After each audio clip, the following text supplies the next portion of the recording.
A todas, otra vez aquí estamos para la sesión de esta tarde, que es una mesa de debate en la que intervendrán 4 ponentes, desde mi punto de vista 4 personas de las que hay en España que más están trabajando en el campo del activismo social por el laicismo, aunque muchas veces en la sombra, no se les ve mucho. Sin embargo, me atrevería a decir que son de las personas que más están haciendo en este país por la lucha por el Estado laico, en el ámbito del activismo social.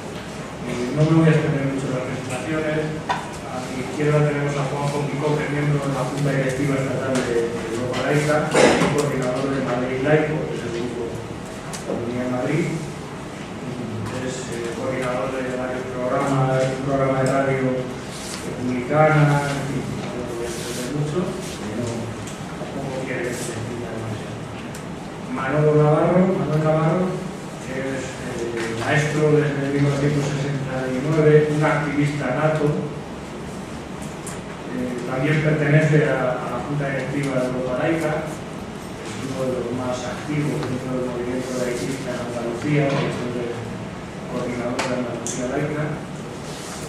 También ha participado en el movimiento vecinal, asociaciones de vecinos, sindicatos, pues, es un modelo de activismo y amigo desde hace muchos años, que casi más lo más importante. A mi derecha tenemos a Fermín Rodríguez, que es profesor de filosofía jubilado.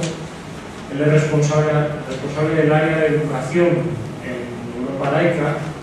Está encargando de todas las negociaciones, reuniones con partidos políticos, ahora que se está hablando del pacto educativo, es el que está en la mosca cojonera, que está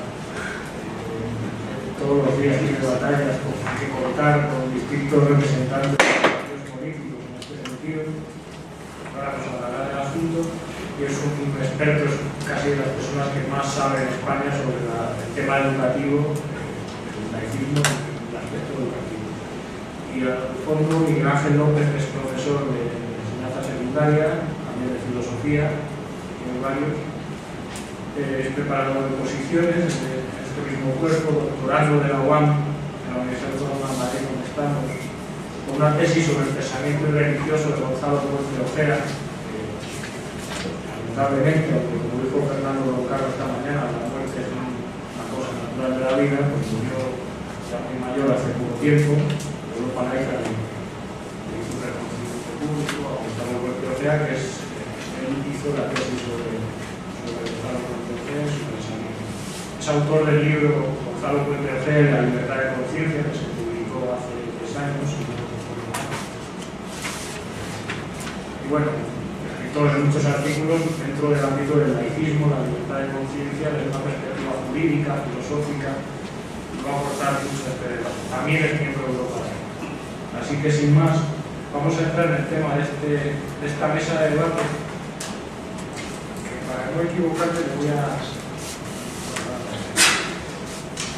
Quería ver el título exacto de la conferencia, pero trata sobre los privilegios de la Iglesia Católica en España. Esos privilegios son enormes en muchos ámbitos, y aquí tenemos expertos que van a hablar en distintos ámbitos de esos privilegios, muchas veces desconocidos para la ciudadanía española. Conviene aclarar, hay mucha confusión. El marco jurídico básico de esos privilegios, ya se ha hablado en este foro esta mañana, son los acuerdos del 79 que se firmaron en España con la Santa Sede, el Estado español, justo después de que se aprobara la Constitución Española del 78, el 3 de enero del 79 se firman estos acuerdos. Como ustedes pueden imaginar, los que estaban implicados en ello no esperaron a que se firmara la Constitución para ponerse a negociar, pues estos acuerdos estaban negociándose desde antes de la Constitución, con lo cual ya estaban configurados y estaban condicionando la redacción de la propia Constitución. Esta mañana se hablaba de Peces Barba, uno de los que estaban allí en aquel proceso.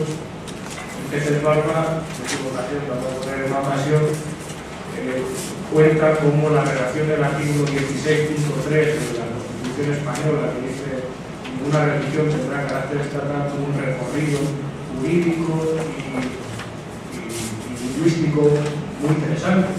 Se propuso varias veces que apareciera la palabra laico en la Constitución, hubo varias fuerzas políticas, religiosas que se opusieron, no se pudo poner la palabra laico, propusieron la palabra aconfesional, que es una cosa totalmente diferente, indica mucho cosas distintas a lo laico. Tampoco quisieron, y en vez de decir el estado de esa confesional, hicieron una jugarreta lingüística para poner en el sujeto lo que tenía que estar en el predicado, y al final el artículo dice: ninguna confesión tendrá carácter estatal, lo cual es la vía a que el Estado sí que pueda colaborar o tenga carácter confesional, pero sería que el punto y seguido el Estado español colaborará con la Iglesia Católica, con la Iglesia Católica. Ese artículo es el que, de alguna forma, como otros de los que ya se ha hablado, se estaban negociando a la vez que se estaban acordando estos acuerdos de confesión. Pero yo no soy experto en el asunto, sí lo es el compañero Juanjo, y a él le quiero dirigir la primera pregunta para que desarrolle este asunto. ¿Qué relevantes, Juanjo, pueden ser o fueron o son estos acuerdos para entender la situación actual de los enormes privilegios públicos de los que goza la Iglesia Católica en España? Bueno, pues evidentemente, como has apuntado, pues, los acuerdos son los que están marcando, ponen un lastre, unas ataduras, son las ataduras primigenias de este régimen democrático, porque yo los denominaría como valoración política, que son un fraude completamente cínico y hipócrita, precisamente por lo que ha comentado en la presentación. Porque claro, cuando en el artículo 16.3 de la Constitución se habla de que el Estado mantendrá las correspondientes relaciones de colaboración, pues cualquiera pudiera pensar que esa Constitución es una Constitución democrática y abierta a que futuros gobiernos, según el signo que tuvieran, pudieran acomodar o no, o en qué medida, esa colaboración. Pero ese fraude político que yo digo que significaron esos acuerdos de esa Constitución en ese aspecto concreto es precisamente porque esa colaboración tenía ya marcado el tablero de juego. Es el tablero de juego de esos acuerdos que venían, que aunque se aprobaron unas semanas después de la Constitución, es lógico y evidente que su contenido estaba ya marcando lo que era el terreno de juego de esa colaboración. Y así se ha demostrado. Porque evidentemente ese lastre no son solamente el tema de los acuerdos, son los acuerdos, por supuesto, con esa clave de bóveda primigenia que está llenando de ataduras a este eslabón perdido que ha sido la transición, que es el laicismo, sino también todas las leyes derivadas, como esta vez se ha comentado, la ley de fundaciones y mecenazgo, en el cual se articula mucho más el tema del blindaje de las exenciones fiscales, las propias leyes de educación que llevan a la práctica ese planteamiento de que la religión profesional tiene que estar obligatoriamente dentro de la escuela, y así una serie de leyes. Y por lo tanto, esos acuerdos arrancan de esa cuestión básica, de que están ya limitando per se lo que es el desarrollo. Evidentemente, firmados en el año 79, hipotecaban ya este futuro y lo hipotecaban al menos en dos aspectos especiales. Son 4 acuerdos, 2 de ellos tienen importancia, pero quizá no tan relevante. Los que tienen quizá menos importancia es el acuerdo de asuntos jurídicos, en el cual se determina cuál es más o menos el estatus jurídico de la organización de la corporación Iglesia Católica, y que nosotros, desde luego, desde Europa Laica, lo tenemos claro, como está expuesto esta mañana por el presidente, de que la Iglesia Católica tendría que ser considerada como una relación privada como cualquier otra, sin ninguna más privilegios, primeros privilegios que los que otorga el derecho común.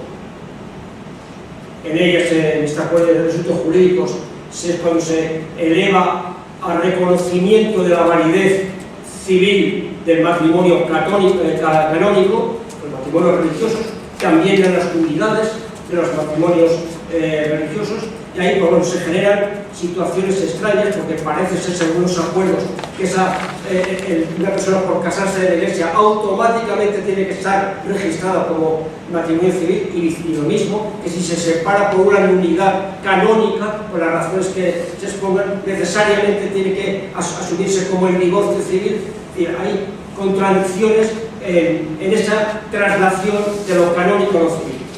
Otro acuerdo es el acuerdo de asistencia a las Fuerzas Armadas, que también se ha comentado esta mañana, por el cual se crea esta figura de mitad monje, mitad soldado, que es el vicario general castrense, que cual tiene con rango y emolumentos de general de división, junto con toda esa parafernalia de capellanes funcionarios para asistencia religiosa en cárceles, hospitales, etc.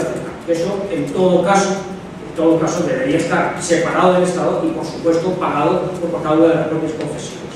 Pero hay dos acuerdos fundamentales, que es el tema de los asuntos económicos, por el cual, textualmente, el Estado se compromete al adecuado sostenimiento económico de la Iglesia Católica, por una serie de normas, muy cortitos, como una página, en el cual se menciona el tema de la necesidad de que la articulación de ese adecuado sostenimiento se haga a través de la asignación tributaria, con unos periodos previos de la explotación presupuestaria, etcétera, pero la asignación tributaria, las casillas del IRPF, que ahora después lo desarrollaremos un poco más en profundidad.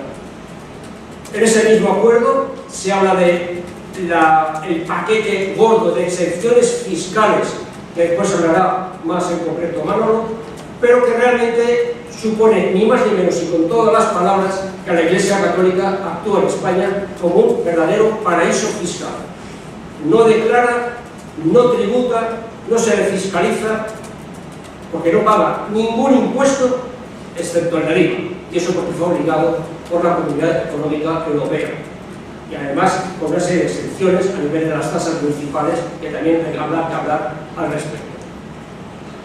¿Qué duda cabe que el único compromiso que la Iglesia Católica adquirió en ese marco del acuerdo económico es que se autofinanciaría? Pero al cabo de 40 años, aquí y la Iglesia se autofinancia, pero tampoco ninguno de los gobiernos del turno se lo ha hecho cumplir, y por tanto es un tema que está en el sueño de los justos. Y mientras tanto, pues el Estado aportando lo que después veremos, los más de 11.000 millones de euros al año que se aportan desde el erario público a la Iglesia Católica por distintas vías.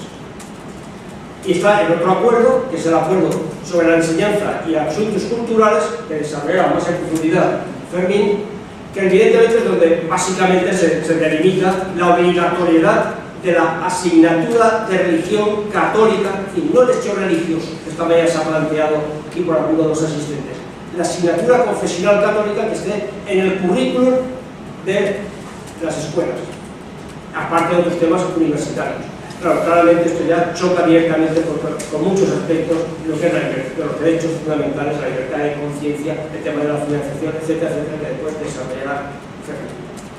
Realmente, al analizar el contenido de estos acuerdos y su desarrollo, yo hay 4 elementos que diría que son en todo punto inaceptables, arcaicos e inaceptables.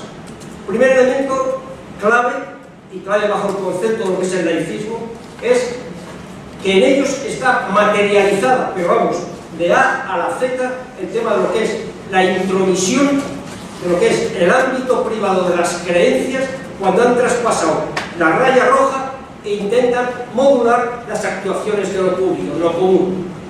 Porque cuando ahí se establece que la religión tiene que estar obligatoria, cuando se establece que el Estado tiene que pagar económicamente, cuando se establece el arzobispo vicario general castrense, etcétera, etcétera, evidentemente es producto del ámbito privado cuando ha traspasado a lo común, a las instituciones. Y esa es una de las rayas rojas que marca la laicismo. Porque el laicismo, como se ha comentado, no es nada antirreligioso, las creencias que se respeten, pero lo que no se respeta, porque no se respeta antes, es que cuando lo privado trasciende a lo común. Y en los acuerdos claramente traspasan de suyo y de largo este tema. Por lo tanto, se quiebra el principio de separación Iglesia y Estado. El segundo punto es porque sus contenidos son claramente inconstitucionales y para eso hay expertos que se los determinan, aunque con la contradicción que después hablaremos de esa placidez, por no llamarlo de otra manera, que el estamento judicial ha tenido a lo largo de todo este tiempo, de que ni por asomo ha planteado recurso alguno de inconstitucionalidad con alguna de las serias contradicciones que existen en los acuerdos y de los acuerdos con el propio texto constitucional. Pero eso no quita, pese a que no se haya planteado esos recursos por parte de la judicatura, básicamente, el que se determine por serios expertos de que son inconstitucionales. O en algunos aspectos, la mayoría de ellos.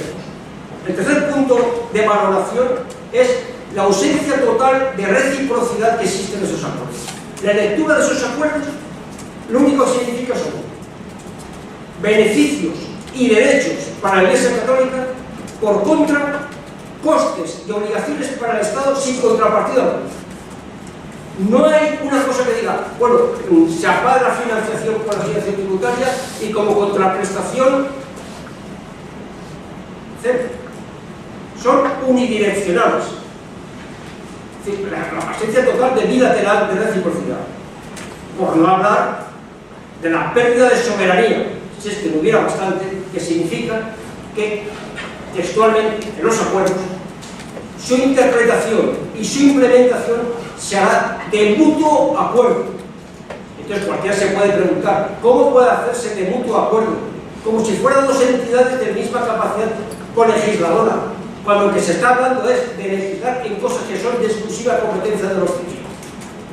Esto, como una relación privada y de creencias, puede estar mediatizando la articulación legislativa de cosas que son de los civiles. De mutuo acuerdo.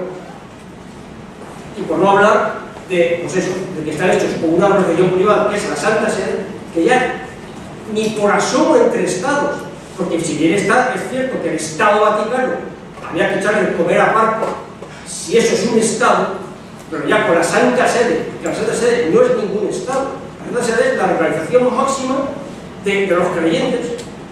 Es decir, un Estado con una organización privada, que eso es una ficción de que signifique ser un tratado internacional. Aunque también, según los expertos, pues pudiera tener sus limitaciones o su mismo efecto jurídico a la hora de tratar de ello. Entonces, por todo esto, esto significa una cesión inaceptable de soberanía por parte del Estado, que evidentemente, en su momento, en la coyuntura política y los que estuvieron al tanto de este tema, lo ataron bien atado, y de luego un ataque en toda regla a la laicidad. Por lo tanto, la derogación de los acuerdos con la Santa Sede es una inexorable exigencia democrática. Y, por supuesto, con la Santa Sede y con el resto de confesiones. Y sabiendo, como ya venimos comentando, de que esto es clave, fundamental, y sería de un alto valor simbólico su derogación, su revisión, pero a tope, aunque también es cierto, sin perder de vista, de que desmontar todo el andamiaje, toda la arquitectura institucional que se ha creado alrededor de esta salida nacional católica de 40 años de dictadura, no es un tema solamente de los acuerdos, porque hay una serie de leyes derivadas que están igualmente atadas. La más clara, por supuesto, la ley de mecenazgo, que no solamente que brinda las exenciones fiscales, sino que las hace urbi et orbi a toda serie de organizaciones sin ánimo de lucro, con lo cual también habría que retocar esa ley y otras muchas más.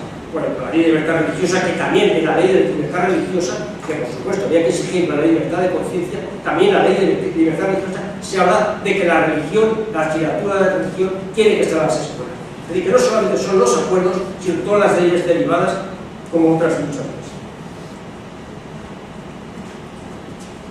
Claro,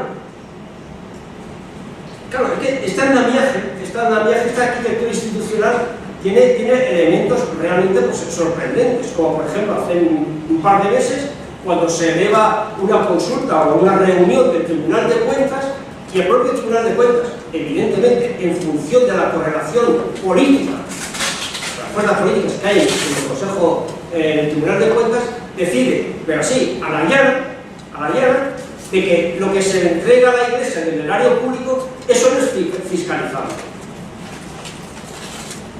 ¿Desde cuándo? Si aquí todo el mundo que recibe del erario público tiene que pasar por donde tiene que pasar, que es dar cuentas. del tema.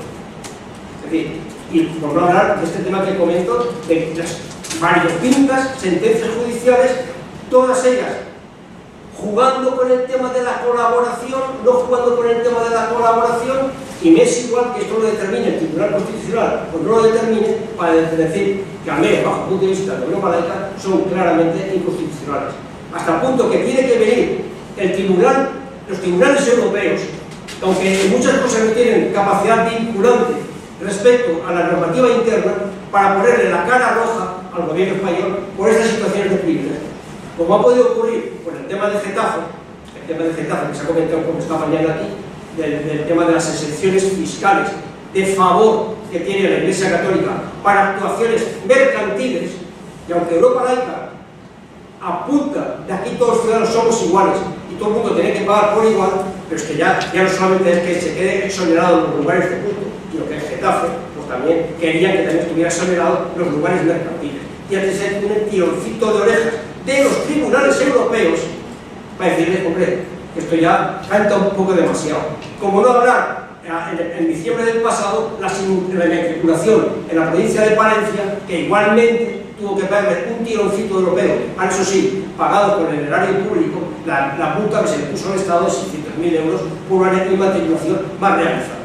Es decir, es verdad que existe todo un tema que esto, repito, la laicidad del Estado, la autonomía del poder político, los derechos de la ciudadanía y la democracia en suma tiene que meter en mano.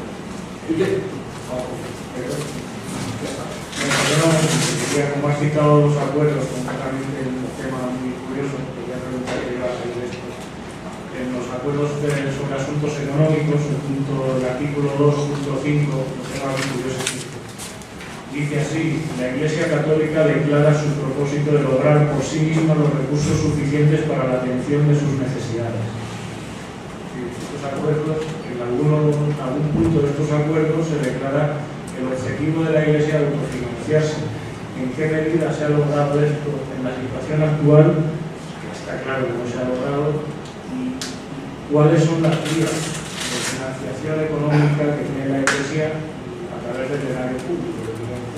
Me gusta que me hagas esta pregunta porque iba a ello, precisamente porque la autofinanciación no se ha cumplido, estamos viendo el sueño de los justos, y para cerrar esta primera parte, os quiero comentar algún aspecto de datos de estos que la ciudadanía no conoce y que son realmente graves, lo que significa todo lo que en el área público está yendo al sumidero de una organización particular, como puede ser el tema de la Iglesia Católica fundamental. ¿De qué hablamos cuando hablamos de financiación de la Iglesia Católica? ¿De qué hablamos? Pues aquí no me sale porque ahí estaba previsto que tuviera un movimiento y que estuviera poniendo paso a paso, que pasara paso a paso, pero lo voy a contar. Pues todo el mundo entiende lo que existe en la esquina superior izquierda, la asignación tributaria, el IRPF, la famosa casillita, pero eso, que son del orden de unos 250 millones de euros al año, por más o menos el 35% de los contribuyentes que marcan esa casilla, eso es el chocolate del loro. Y no solamente es que es el chocolate del loro, es que resulta que es la justificación que se da para marcar esa casilla por parte de la confesión, de la Corporación Católica, es una falacia, es mentira y es engañosa, como después lo demostraré con unos ejemplos concretísimos. Precisamente porque se intenta vender la idea de que todo lo que hace la Iglesia Católica, precisamente cuando se está desmontando el estado de bienestar, cuando están cayendo para abajo todo el tema de la justicia social y todos los recortes y privatizaciones se está yendo al sector privado, la Iglesia Católica, entre otros, capturan esos negocios y entonces está el negocio de la caridad. Y el negocio de la caridad se paga con subvenciones públicas y con donaciones privadas. Las donaciones privadas, nada que objetar desde el punto de vista del laicismo. Pero las subvenciones públicas que vayan a la caridad religiosa, sí. Pero es que no solamente es eso. Es que, aunque eso no sale del IRPF, la Iglesia Católica lo vende y lo publicita en televisión, en los periódicos, en el portal, etcétera, etcétera, como ¿cómo no va usted a marcar la casilla de la Iglesia Católica con todo lo que la Iglesia Católica hace? Es una mentira. Ya la demostraré después con datos dónde va el dinero de los 150 millones, que no va más que 6 millones a Cáritas. 6 millones a Cáritas. Y el resto, como después lo veremos, va a pagar salarios fundamentalmente del orden del 75-80%. Pero eso lo veremos después. Después está el gran paquete de las exenciones fiscales. Exenciones fiscales del IVA. Vale, pues ya está. No. Gabriel, bueno, pues cortos, bueno, pues aquí están todas las fuentes de financiación, exenciones fiscales, toda la parte de subvenciones públicas que ya comentamos, la obra social asistencial, la actividad hospitalaria, la enseñanza concertada, también con los profesores, el mantenimiento del patrimonio de la Iglesia Católica y todo eso en cálculos de Europa laica, porque desde luego no hay ninguna transparencia ni ninguna fiscalización. Aquí es donde os digo dónde va el dinero de la asignación tributaria, que va a todo menos a lo que dice las campañas de la Iglesia.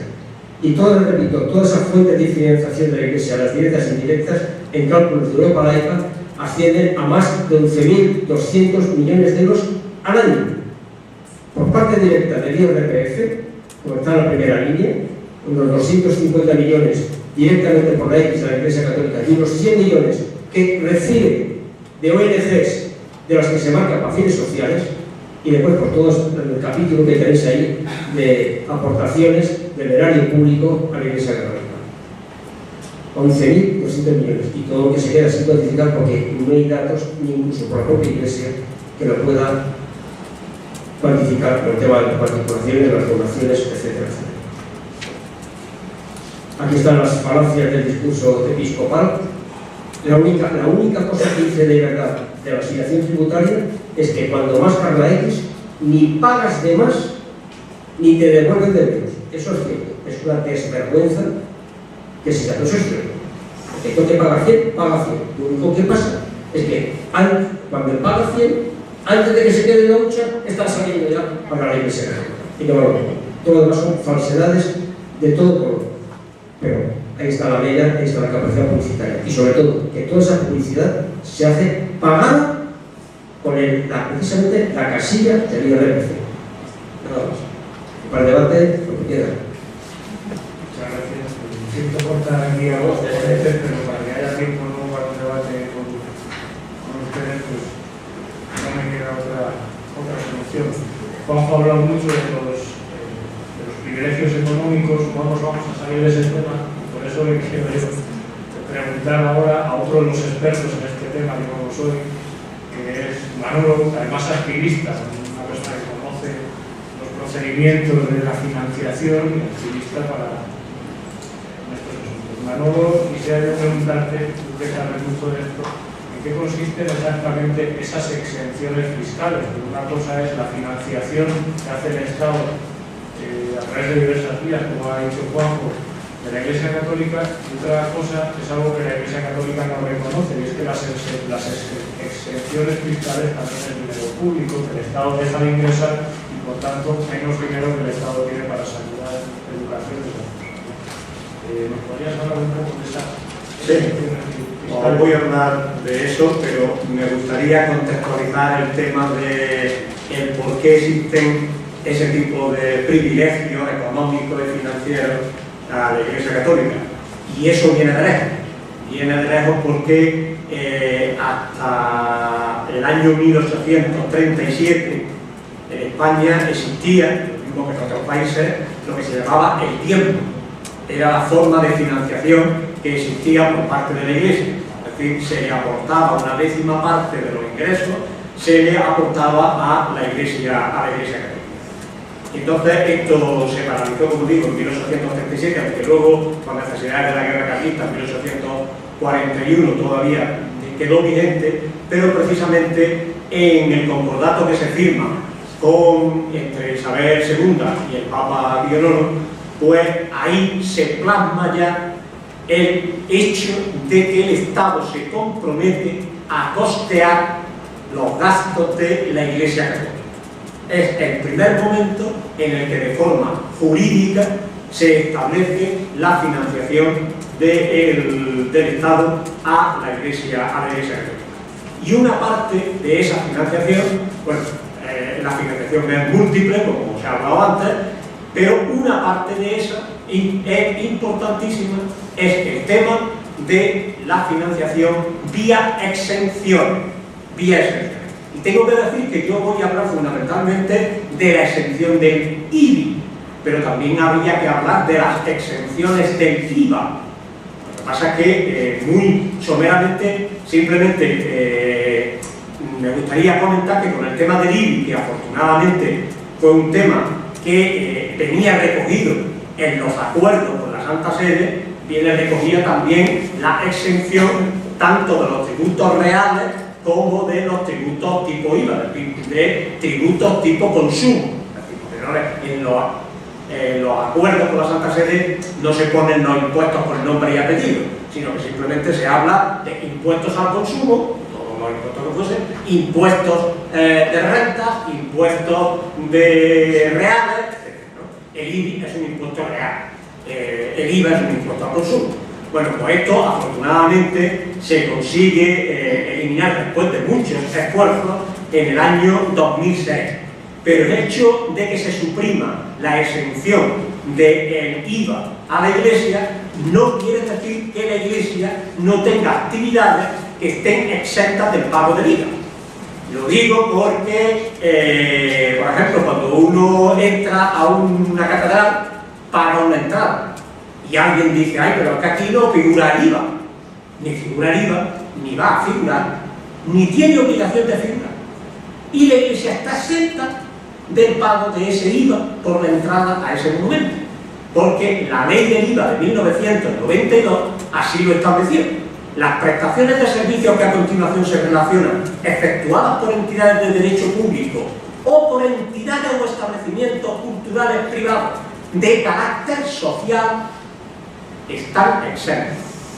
Actividades como son bibliotecas, archivos, visitas a monumentos, etc. Bueno, no me entretengo en el tema.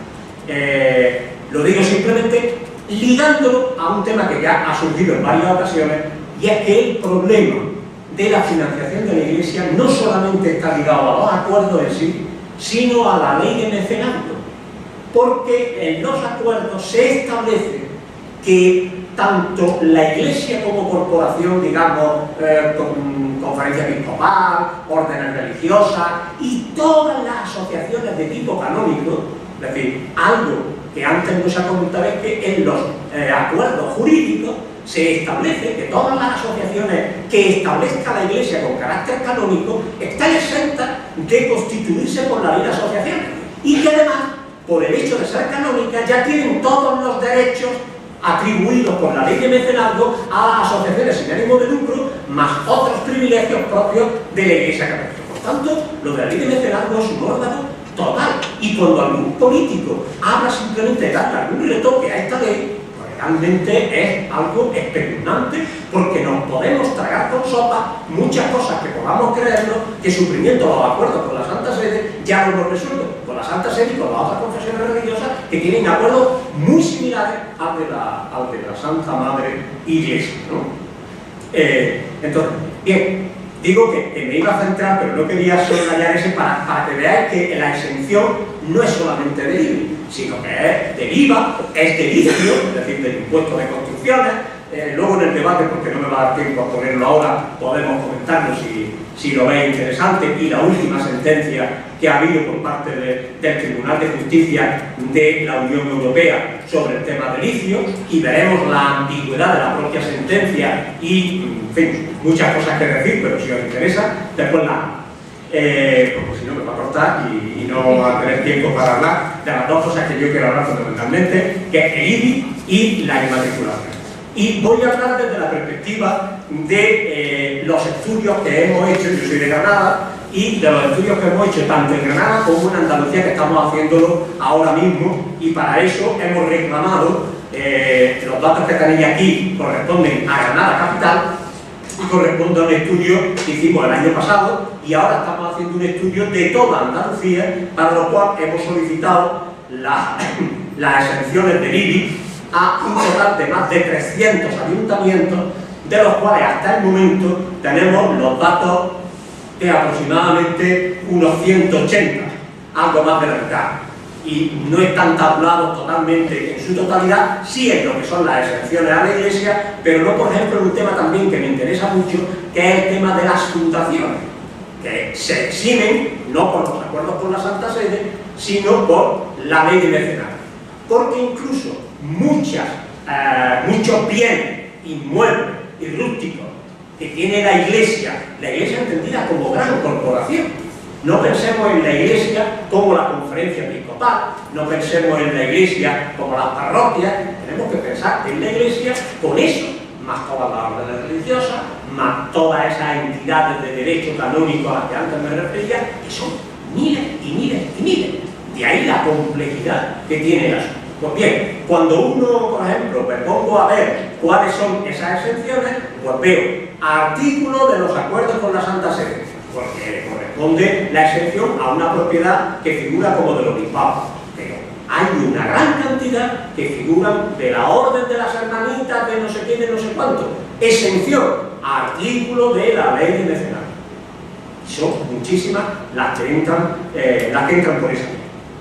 Bien, esto es un cuadro en el que puede verse cómo la Iglesia Católica en Granada, porque esto es Granada capital solamente, tiene 2.100.000 euros de exención, de un total de 6 millones, pues 2 millones, más del 30%, le corresponden a la Iglesia. Si tenemos en cuenta que las otras exenciones son de entes públicos, la Universidad, la Andalucía, el Ayuntamiento, la Alhambra, el Estado, pues que son los otros grandes beneficiarios, pues veremos que en realidad la parte que corresponde a la Iglesia es mayúscula, porque lógicamente pues las otras entidades son entidades públicas, ¿no? Mientras que, pues a pesar de ello, la Iglesia es la mayor exenta con el 35%. Y esto es algo extrapolable a otros estudios que han hecho otros compañeros, pues en Valencia y en algunos otros lugares sobre este asunto. O sea que en definitiva el mayor porcentaje de las exenciones de IBI lo tiene la Iglesia Católica. Por eso he hecho aquí un poco para que se viera pues, cuál es el peso de esas entidades públicas respecto a las privadas. Las privadas me refiero pues, a lo que es la Iglesia y las otras entidades que puede haber, pues desde un monte comunal a un propietario de un bien, de un PIC, de un monumento, o alguien que tiene, por ejemplo, pues una organización que tiene una empresa, vamos, una organización que tiene una empresa de carácter asistencial, cosas de este tipo que están también exentas por la ley de mecenazgo. Bueno, pues fijarse que las exenciones del IBI son el 60% y los privados, que es donde entraría la Iglesia y esas otras fundaciones, pues su peso es del 40%. Si quitamos, por tanto, lo público, que es evidente, nosotros no pedimos que lo público no esté exento del pago del IBI, es una cosa innecesaria. Otra cosa es que los ayuntamientos, que son los que soportan, tengan su compensación por no recibir el pago de este impuesto, porque reciban una compensación para poder atender a las demandas que un ayuntamiento tiene. ¿Qué es lo que hace que efectivamente la Iglesia Católica tenga estos privilegios y tenga estos derechos? Pues son tres las normas que hacen que esto sea así: la ley de haciendas locales, los acuerdos con la Santa Sede y con las otras confesiones y la ley de mecenazgo. Esos son los tres hitos jurídicos que hacen que la Iglesia disponga de este privilegio. La ley de haciendas locales. Pues en la ley de haciendas locales se dice que los bienes de la Iglesia Católica, en los términos previstos en los acuerdos entre el Estado español y la Santa Sede de asuntos canónicos, y los de las asociaciones, confesiones no católicas legalmente reconocidas en los términos establecidos en los respectivos acuerdos de cooperación de las otras confesiones religiosas. La Cruz Roja, los inmuebles, los montes, los ferrocarriles, bueno, y en primer lugar los bienes públicos destinados a educación, penitenciario, a seguridad, etc., ¿no? Bueno, pues el apartado C es el que protege, digamos, este. También en la ley de haciendas locales también se prevé algo importante, y es que en los centros de enseñanza concertados también están exentos del pago de IVA.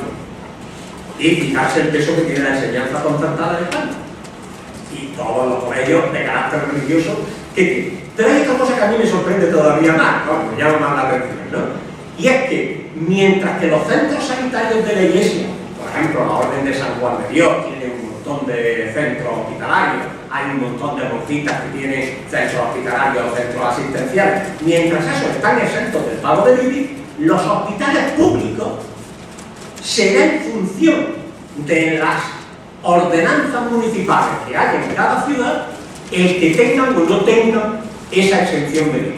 De tal manera que en Granada tenemos 2 hospitales religiosos que están exentos del pago del IVA y hay 3 hospitales públicos, 3 centros hospitales públicos que no tienen exención del pago del IVA. Es decir, que ya la cuestión pues, es un poco... Bueno, el Estado, como hemos dicho antes, pues son instalaciones de seguridad, instalaciones militares, el tema del ferrocarril, que tenía su sentido pues, cuando era una cosa más pública y tal, ¿no? Es lo que está exento del pago.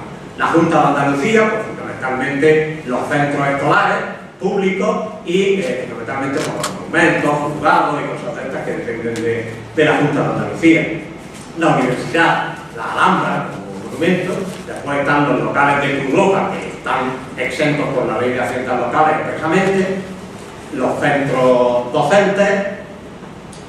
Los bienes los he traído aquí para que veamos el peso también de los bienes monumentales, como un 20% de los monumentos declarados pues son parte de la Iglesia Católica.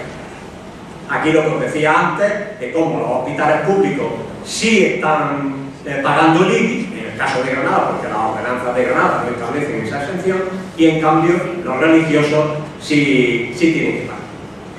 Bueno, los acuerdos con la Santa Sede. Los acuerdos con la Santa Sede se establece que ni los templos, capillas destinados al culto, ni las dependencias auxiliares que tengan, las residencias de los curas, de los obispos, de los canónigos, las oficinas de la curia, las oficinas parroquiales, los seminarios, las universidades eclesiásticas, todas las casas y conventos de las órdenes religiosas. Y, ojo, en el artículo 5 dice, las asociaciones y entidades religiosas no comprendidas en las anteriores y se dediquen a actividades religiosas, benéfico-docentes, médicas, hospitalarias o asistencia social, tendrán derecho a todos los beneficios fiscales que el Estado español conceda a las entidades sin ánimo de lucro, es decir, lo que establece la ley de mecenazgo. Automáticamente ya todas esas entidades pasan a tener esa consideración de acogerse a, como digo, a la ley de mecenazgo. Bueno, aquí era un poco ver las de estas, pero bueno.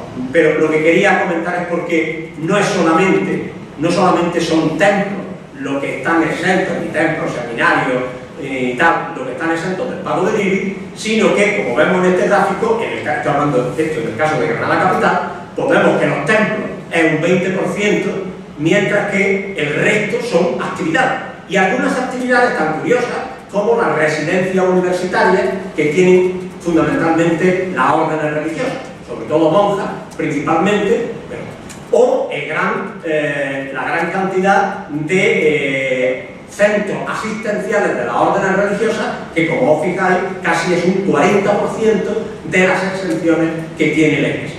Y el otro 30% son los colegios católicos. Es decir, que como veis, los centros, lo que son centros de culto, pues son menos. Pero es que después aparecerán, como ahí veis, porque tienen pisos, que tienen bajos comerciales, que tienen hoteles, que tienen aparcamientos, que están exentos del pago del IBI. Estos son 2 hospitales que no pagan el IBI, estos son centros asistenciales de la Iglesia, como veis, lujosos, modernos, por todo lo alto, en fin, con unas extensiones inmensas que están exentos del pago del IBI, ¿no? Estos son también con una residencia de universitaria, unos bajos comerciales, es decir, que también están exentos. Estos son colegios mayores de la Iglesia, que también están exentos del pago del IBI. Estos son bloques de pisos enteros que están exentos del pago del IBI. Estos son hermosos bajos comerciales que están exentos del pago del IBI en pleno centro de Granada. Esto es uno de los hoteles que tienen que está exento del pago, y estos son 2 aparcamientos que también están exentos del pago. Las otras órdenes religiosas, sea la islámica, sea la confesión evangélica o sea la judía, tienen acuerdos en el que más o menos le viene a decir poco más o menos lo mismo, es decir, que los lugares de culto, los locales de oficinas, los seminarios, en fin, todo este tipo de cosas, pues también, y lo mismo, todas sus actividades también están acogidas a la ley de mecenazgo, todas las asociaciones que estén organizadas a orden de este tipo. Aquí tenemos algunos locales de los evangelistas que están exentos, también los musulmanes, como decía, que tenemos una mezquita que también está exenta del pago. Y luego la otra gran parte, que es el tema de la ley de mecenazgo. La ley de mecenazgo dice una cosa muy curiosa. En el artículo 15 habla de los tributos locales y dice que estarán exentos del IBI las entidades sin fines lucrativos, excepto a los efectos de explotaciones económicas, es decir, que pueden ser, incluso estar acogidos a actividades de carácter económico, siempre y cuando estén exentas del pago del impuesto de sociedad. Es decir, que la condición que le pone es que sea, es decir, hay normalmente dos condiciones. Una es, ¿quién es el titular? Y esto ya lo hemos visto antes, es decir, la Iglesia y todas las confesiones canónicas ya son titulares de estar acogidos a estos derechos. Y la otra parte, para estar exentos, es la cuestión de a qué dedican su actividad, a qué dedica ese local, ese inmueble, a qué dedica su actividad. Bueno, en principio podríamos pensar que eran solamente los que hemos enumerado antes, de los templos, los conventos, las ermitas, las oficinas y tal, ¿no? Bueno, pues no, porque la ley de mecenazgo establece que pueden incluso ser actividades económicas siempre que no estén sujetas al impuesto de sociedad. ¿Y qué pasa? Pues que una sentencia del Tribunal Supremo establecía algo que esta mañana comentaba Paco, y es que un local de la Iglesia, como los que hemos visto antes, por ejemplo, el hotel que hemos visto antes es de los escolapios, pero el hotel no lo gestionan los escolapios, porque si lo gestionaran los escolapios estaría sujeto al impuesto de sociedades. ¿Y qué es lo que hace? Alquilar. El alquiler no está sujeto al impuesto de sociedades. Es un beneficio que no está sujeto al impuesto de sociedades. Y el Tribunal Supremo dice, como no está sujeto al impuesto de sociedades, y como el sujeto de bienes inmuebles no es el arrendatario, sino que es el propietario no recibe ingresos sujetos al impuesto de sociedades, luego ese inmueble tiene derecho a estar exento de los bienes, del pago de IBI. Aunque esté dedicado a un hotel, esté dedicado a un banco o esté dedicado a lo que se quiera. Aparte de eso, hay toda una enumeración que ahí no me voy a entretener, pero que a grosso modo pues son todas las actividades de lo que venimos llamando pues, cuestiones asistenciales, fundamentalmente, que están, y enseñanza, que están exentas, bueno, se incluyen también las deportivas, que están exentas del pago de IBI. Eso por la ley de mecenazgo. Aquí, por ejemplo, pues vemos unas pistas deportivas que están exentas del pago del IBI, pero bueno, hemos descubierto, por ejemplo, que en un pueblo de Granada, esto es un campo de deportes de la Federación Andaluza en Granada, y bueno, que se suele utilizar por equipos normales y tal, pero hay también otras federaciones deportivas de élite que tienen grandes propiedades, pues hípicas, de golf, etcétera, que tampoco pagan el impuesto porque son federaciones deportivas. Y entonces pues tienen esas excepciones, ¿no? Bien, como decía, estamos haciendo también el estudio de Granada provincia. Entonces, bueno, pues aunque no está totalmente terminado, pero sí ya está, salvo en 8 municipios que falta que me manden los datos, en el resto de los municipios estamos hablando de 170 municipios, le quitamos 8 pues quedan 160, que ya están tabulados y que ya están incluido aquí, y que hacen que aumente en la provincia la exención a la Iglesia a 600.000 euros, más el 1.100.000 que tenían, es decir, pues la Iglesia está exenta en 2.700.000 en la provincia de Granada, que aumentará, es decir, que llegará próximamente pues, a los 3 millones de euros de exenciones en los municipios en total.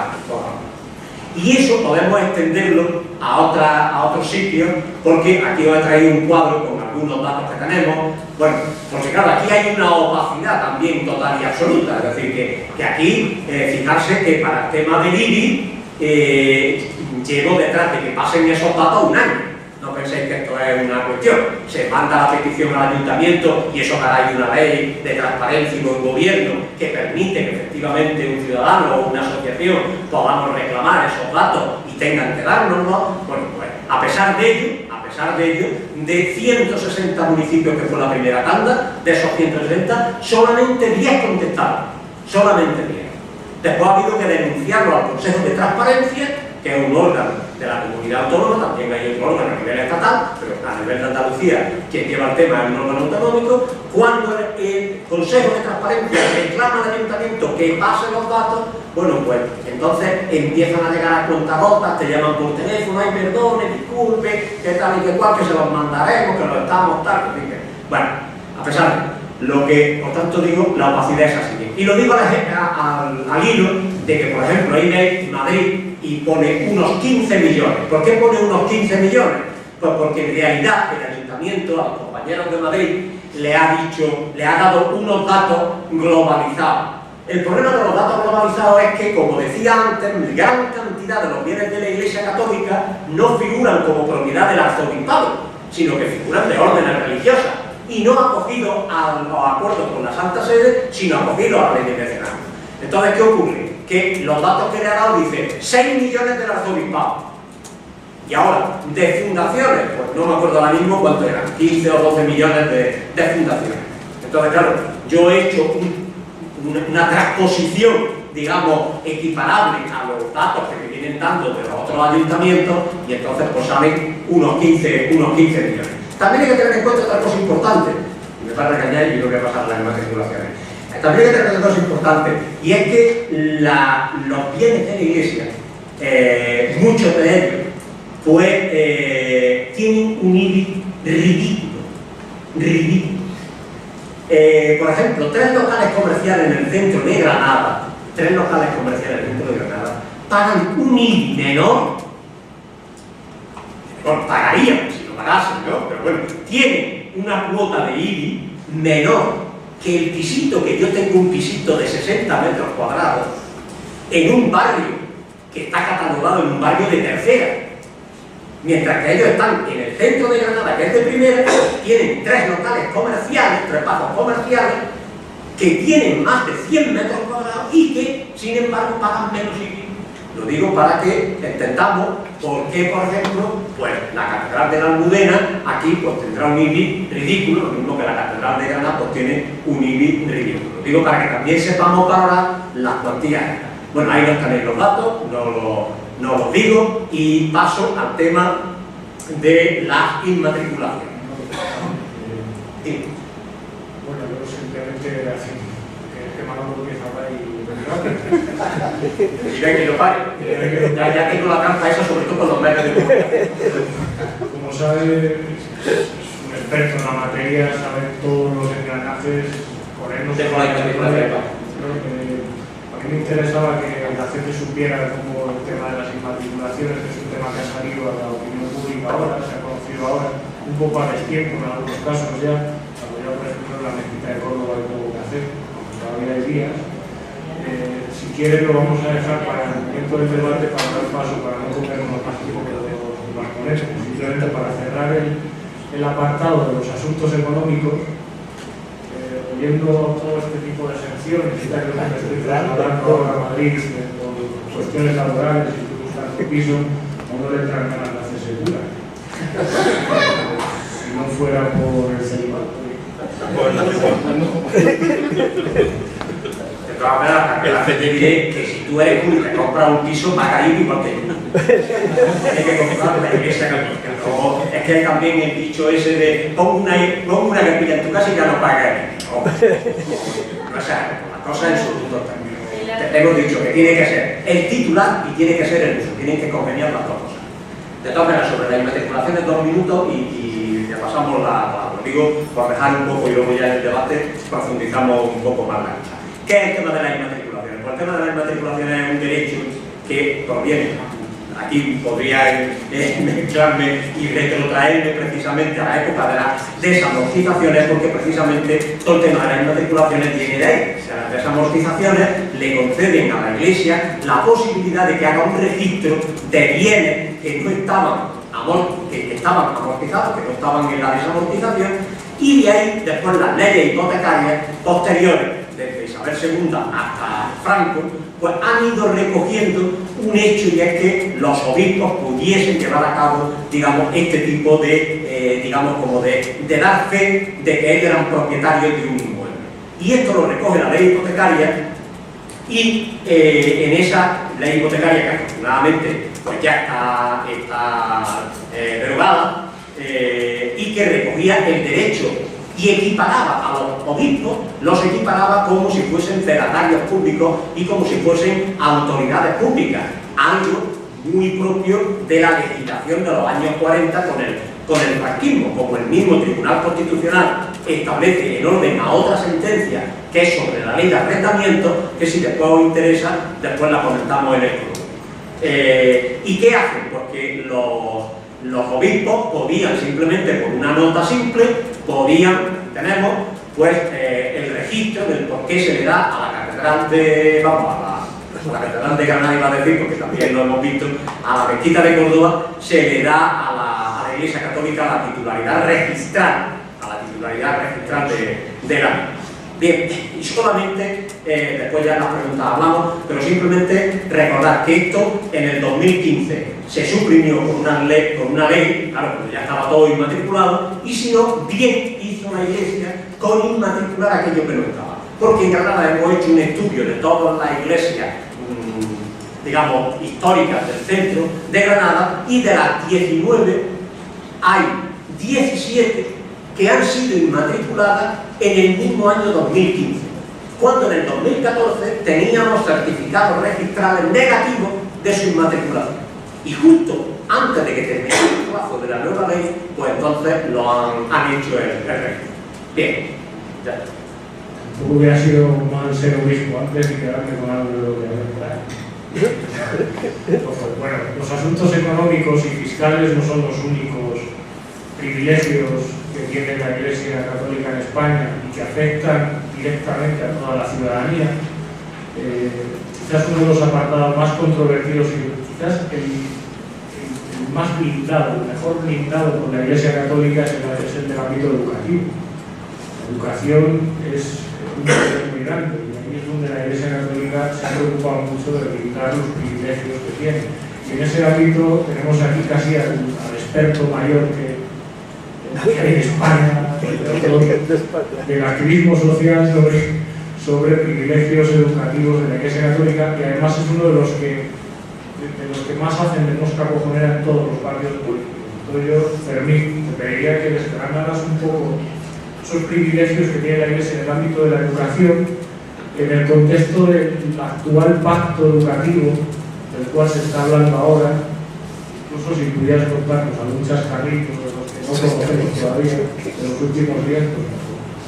Bueno, uno no tiene vocación de incordiar ni a los partidos ni a los grupos parlamentarios, es simplemente poner sobre el tapete, como dicen ahora, sobre la agenda social y política, cuestiones de principios democráticos elementales que están sin resolver y que siguen sin resolver.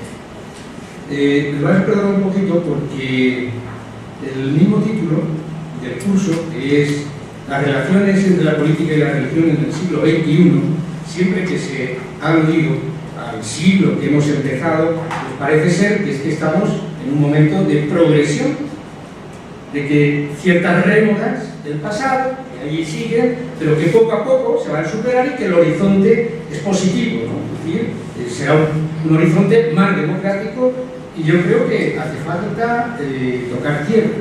No estamos en un periodo de progreso social y político, sino justamente de regresión social, de derechos y libertades, en el mismo campo laboral, derechos que se están cercenando, no hace falta de gente joven que estáis aquí.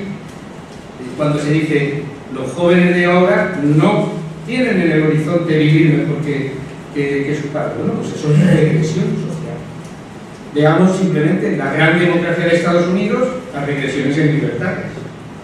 Muros, fuera derechos, persecuciones, pero la propia Europa, es la Europa que niega el derecho de asilo y de refugio y deja morir miles de personas en el Mediterráneo y que pone nuevos muros y que impone directrices que efectivamente servirán para el crecimiento de alguna economía, de algún bolsillo, pero no para la inmensa mayoría.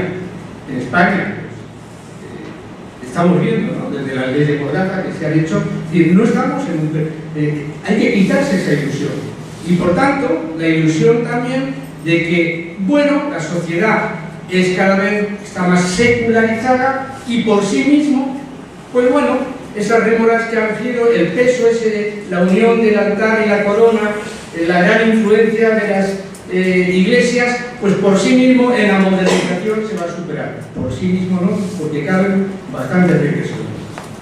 Mirad, desde el punto de vista del estudio sociológico de las religiones, se suelen señalar tres funciones fundamentales. Una es un sistema de creencias, que mucha gente cree que, bueno, eso con la ciencia y la extensión del conocimiento se va a superar. Bueno, siempre será una gran resistencia al avance de la ciencia, ¿no? Una segunda función es que sirven para apoyar ciertos códigos morales de conducta, pautas, y que, bueno, algunos ponen que eso ha sido positivo, ¿no? El compartir y darle, digamos, un carácter sagrado a las pautas de una sociedad. Tiene el peligro de que una moral particular se quiera imponer como universal. Por ejemplo, cuando se han opuesto al aborto, pues en una creencia de que una celulita, pues ya tiene, la han insuflado alma, tal cual, es una creencia que tiene un derecho, pero no a imponer a los demás. Pero es cierto que hoy en la globalización, pues se puede decir, bueno, realmente el tema de las pautas de conducta de las nuevas generaciones hace un poco caso de las prohibiciones morales de la Iglesia, incluso los propios católicos, ¿no? Conocemos una asociación que se llama Católicas por el Derecho a Decidir, el tema del aborto, etc. Pero hay una tercera función de las religiones, que es el de asentar el carácter de pertenencia, el carácter identitario, el carácter comunitarista. Y ese aspecto, lejos de estar siendo superado por aquello que es universal, los derechos humanos, el ámbito que decíamos esta mañana de una ciudadanía común, pues justamente en un momento en el que se están destruyendo avances, derechos, incluso en estados que a lo largo del tiempo han logrado una cierta convivencia de gente con diferentes religiones e ideologías, eso, echemos un vistazo a todo Oriente Medio, está siendo un instrumento, de nuevo, el fanatismo, la religión, la contraposición, lo que aquello de Huntington de la contraposición de civilizaciones, como un elemento realmente de destrucción digamos, del estatus incluso a nivel mundial. Y por tanto, una contraposición de la identidad comunitarista frente a lo que llamamos el ámbito universal de los derechos humanos, o dentro de un Estado, los derechos y deberes de los ciudadanos.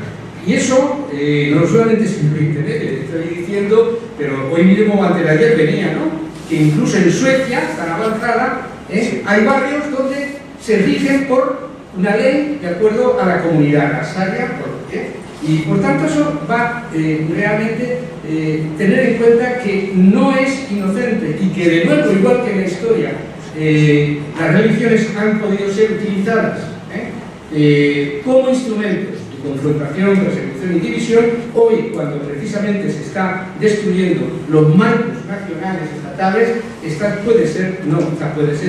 siendo también un instrumento de regresión. Por tanto, ojo, no creamos que las cosas se superan por sí mismas. Y precisamente se ha señalado, el terreno de la educación es fundamental para generar ese referente de identidad, de diferencia y separación y contraposición a otros. De ahí la importancia del control ideológico, y el control ideológico empieza desde la más tierna edad.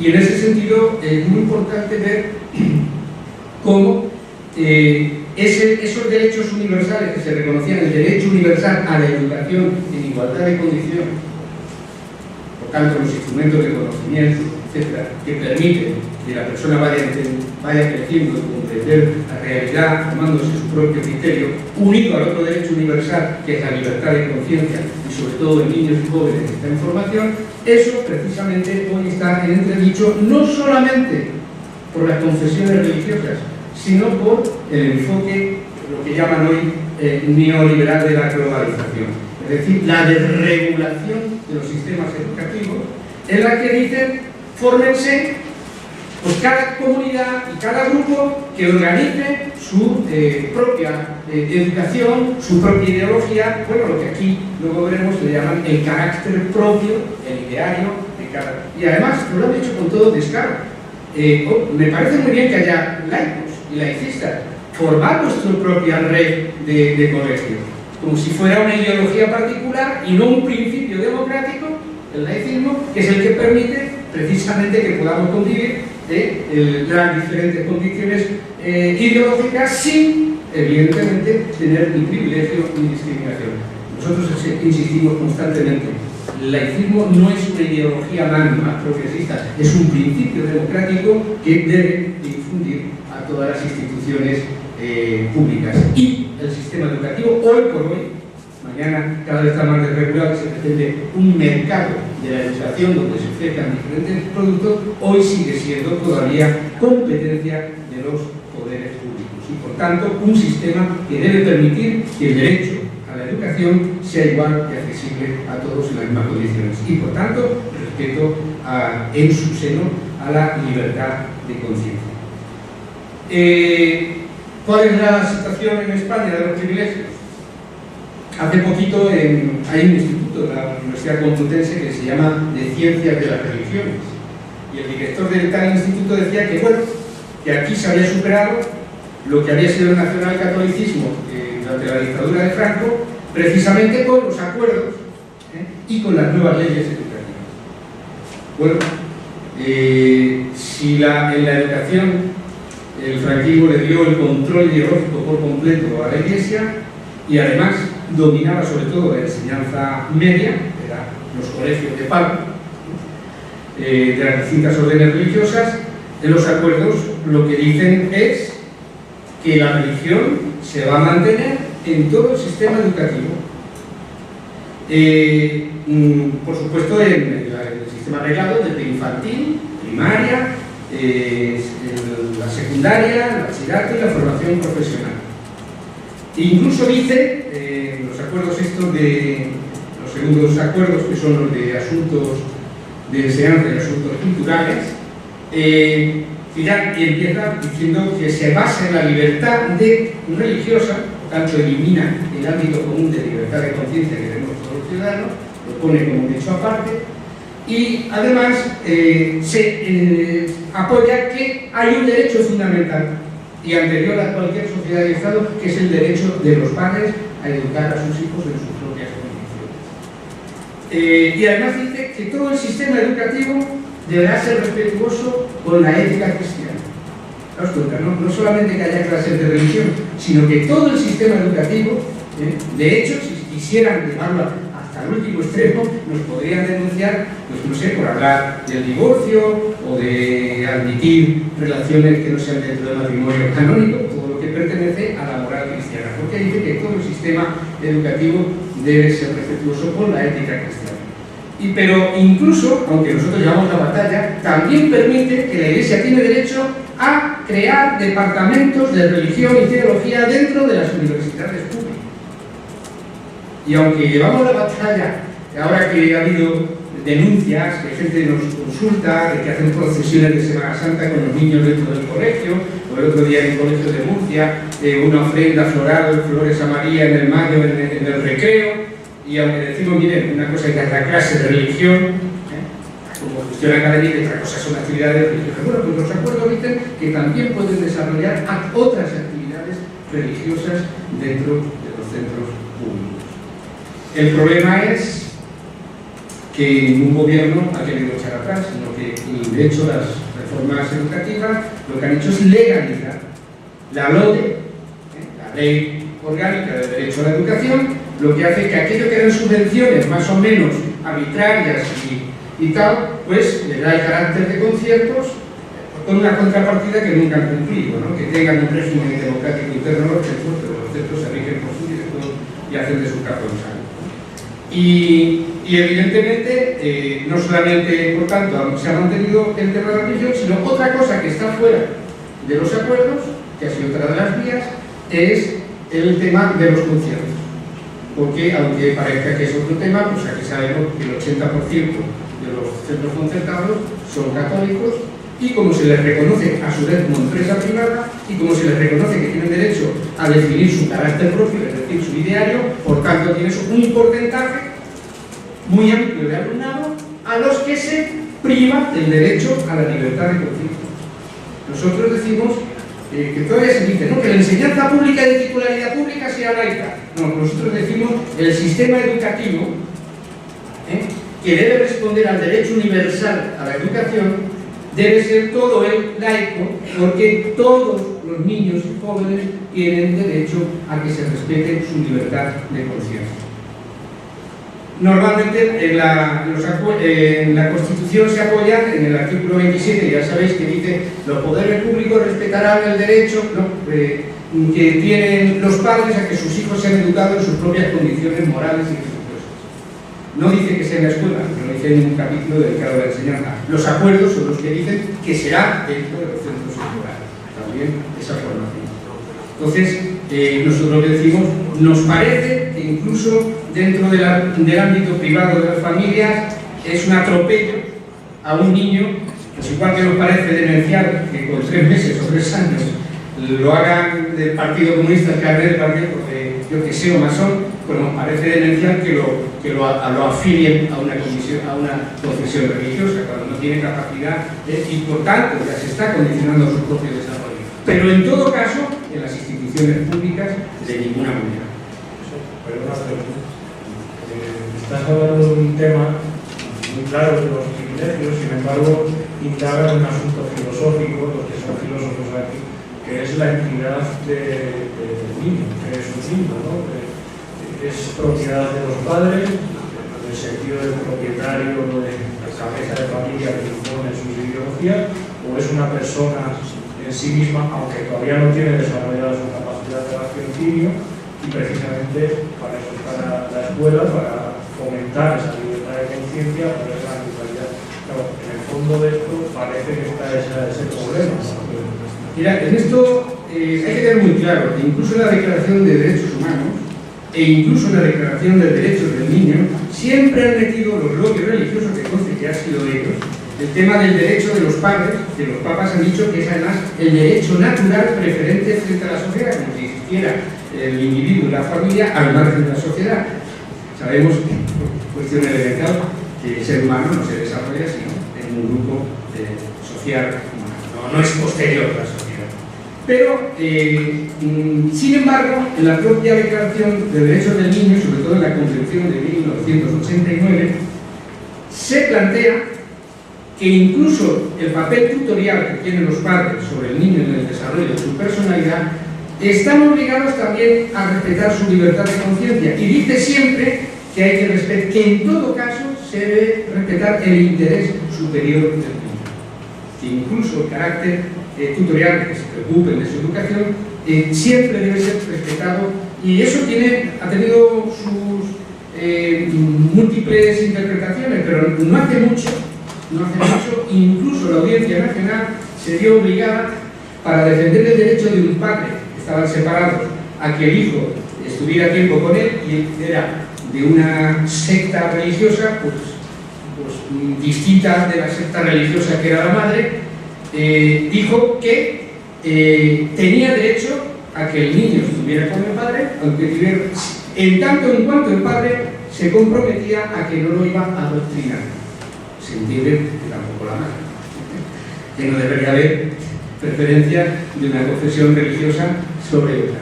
Entonces, este tema es importante, y de hecho nosotros siempre nos apoyaremos en este tema. Damos cuenta las contradicciones, ahora hablando no es una anécdota.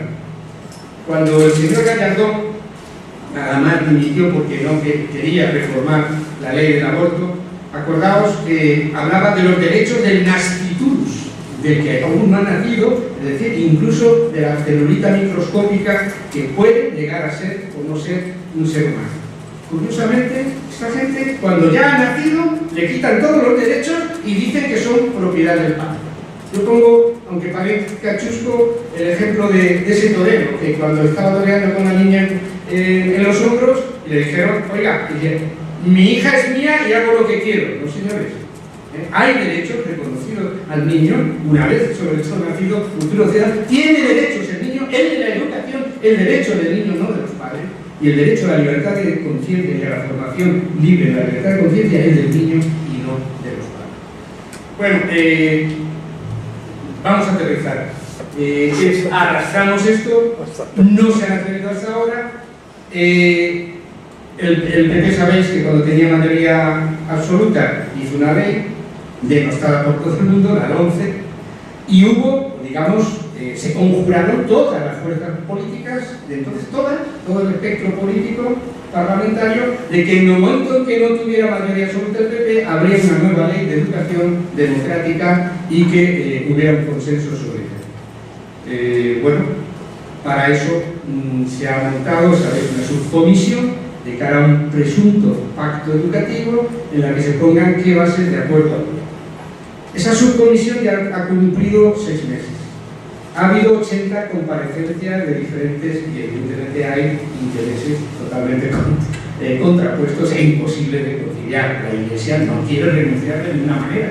Incluso está dispuesta a algunos elementos económicos, se resiste, pero a veces habla de que algunos de los elementos económicos de privilegios podría revisarse. Pero el control ideológico en la educación en modo alguno.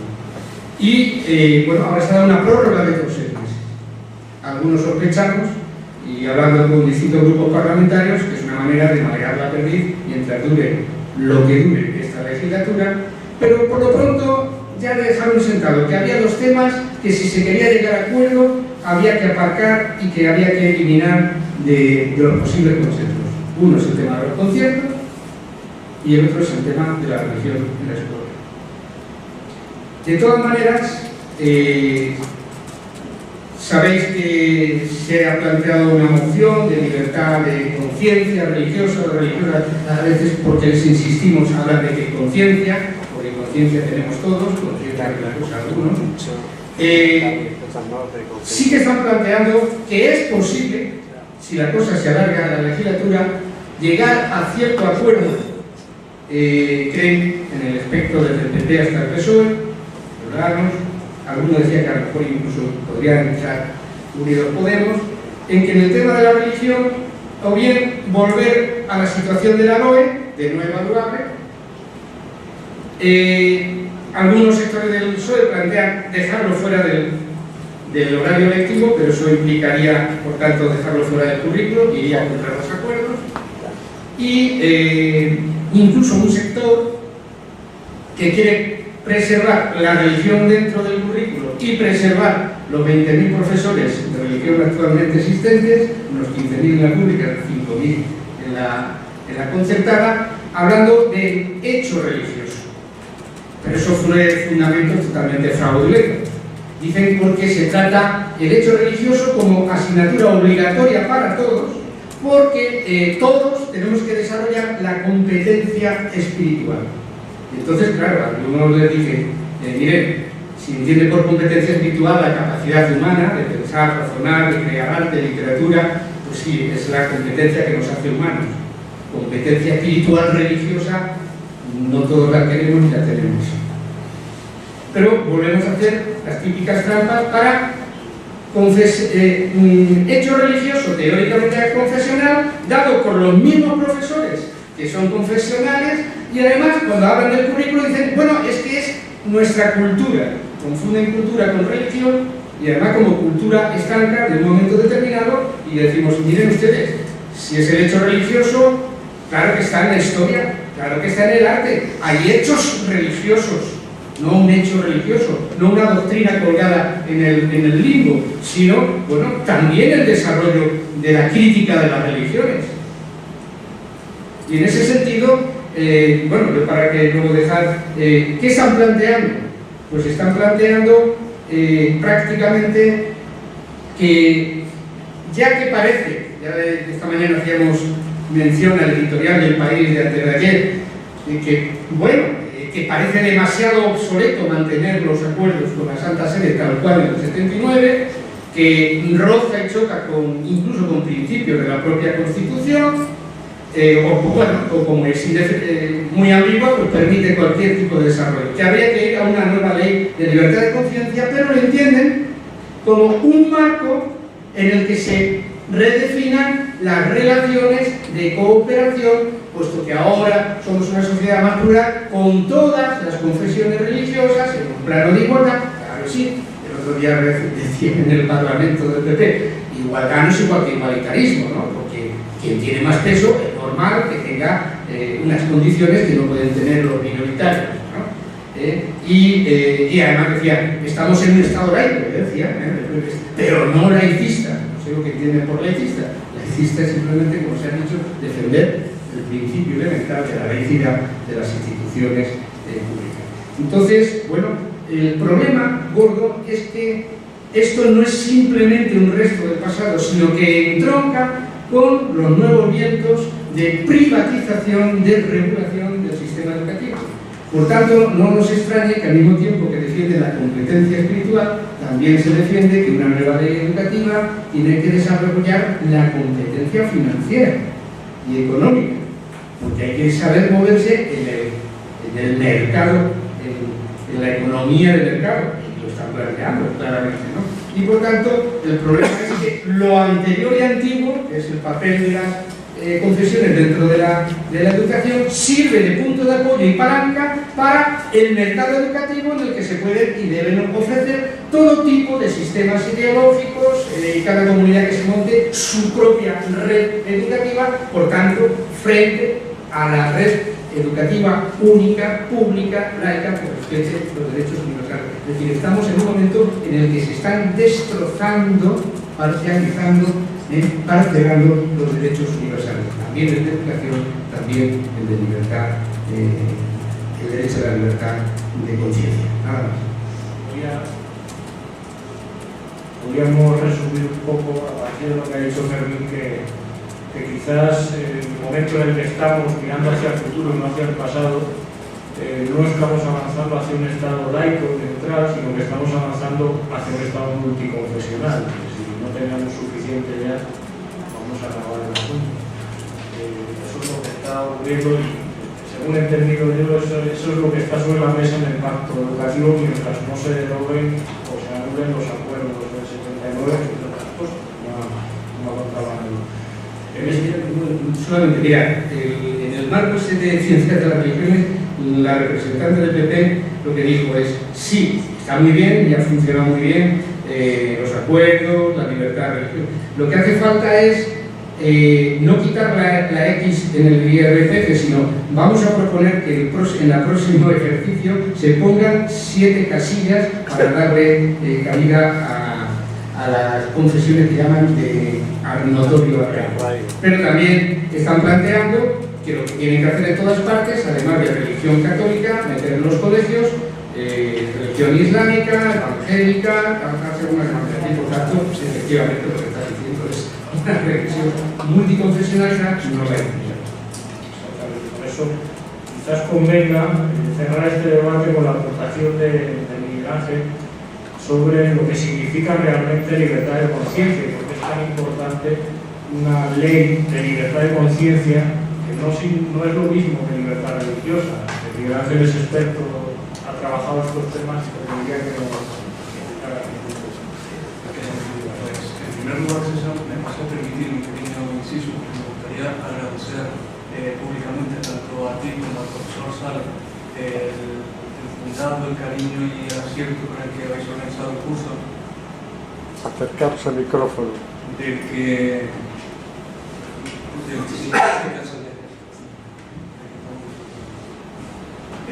Bueno, eso en primer lugar. Bueno, hasta aquí mis compañeros de mesa han descrito de una manera magnífica y en fin, acorde con su trayectoria y su referencia en el mundo del activismo laicista, qué es lo que ocurre cuando a Dios se le fuerza a entrar en política. Es decir, qué es lo que ocurre cuando la creencia religiosa se convierte en sujeto de derecho público. Políticamente, además, se le otorga la capacidad de crear leyes.